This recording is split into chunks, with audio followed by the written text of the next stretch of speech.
L'édito d'Albrecht Sonntag de l'ESCCA, École de Management. Bonjour, je ne suis pas sûre d'avoir bien compris, Albrecht, pour le dernier édito de la saison. Vous voulez nous parler d'un cochon qui court dans les rues de Bruxelles?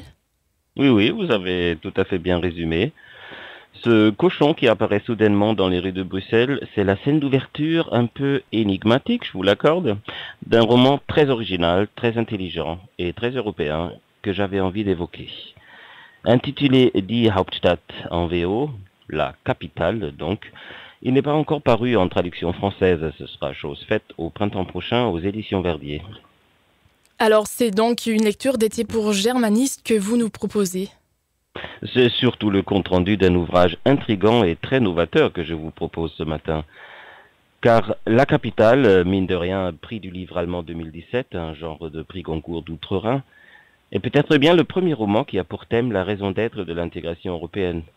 Son auteur n'est d'ailleurs pas allemand, mais autrichien. Il s'appelle Robert Menasse, Menasse. Il a 63 ans et il avait déjà, il y a quelques années, fait de l'Union européenne le thème d'un essai moins ambitieux, mais intéressant, rédigé après un long séjour à Bruxelles. En fait, il a effectué ce que les anthropologues appelleraient de l'observation participante, à la manière d'un explorateur qui cherche à comprendre les pratiques, rites et croyances d'une tribu exotique. C'est de cette expédition en terre inconnue, si j'ose dire, qu'il a tiré la substance et l'inspiration pour son roman. Et alors, comment décrit-il cette capitale et la tribu qui la peuple? Avec beaucoup d'ironie bienveillante, je dirais. Dans ses personnages et intrigues multiples qui se croisent, il traduit sa propre surprise à avoir trouvé, lors de ses rencontres et entretiens dans cette capitale, des individus certes très qualifiés, conscients de faire partie d'une élite et qui se sentent parfois très efficaces, parfois très impuissantes. Ce sont des protagonistes souvent plutôt frustrés, voire désillusionnés du fonctionnement bureaucratique et hiérarchique des institutions pour lesquelles ils travaillent, notamment la Commission. Attachants aussi, car au fond, des caractères comme vous et moi. C'est un roman de société avec des éléments de roman policier, avec aussi une curieuse histoire d'amour et une dose de poésie fantaisiste. N'oubliez pas le cochon qui court à travers la ville.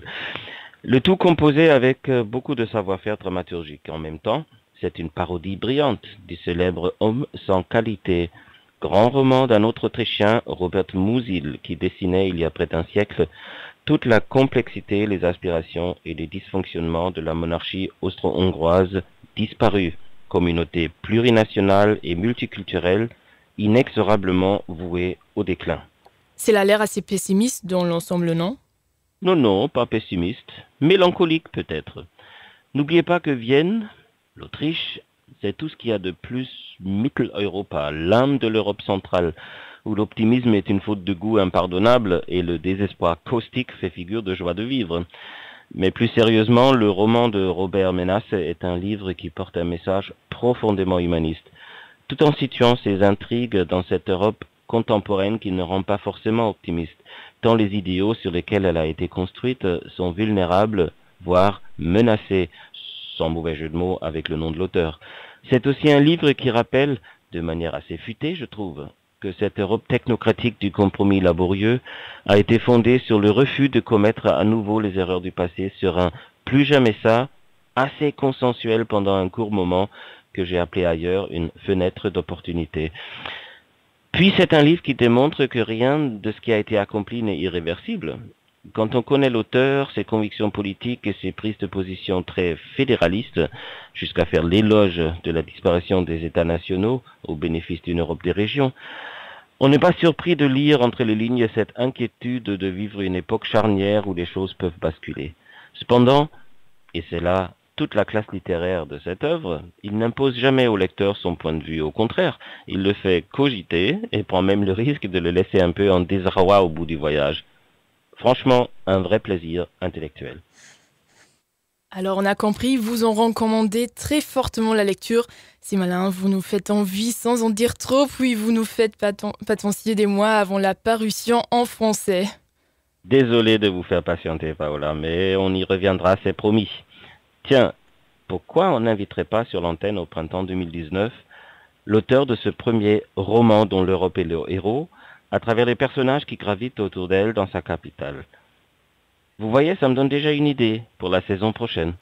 Oui, c'est vrai. Peut-être on aura cette invitation l'année prochaine. Merci Albrecht pour cet édito. Au plaisir en septembre. Au revoir. Au revoir.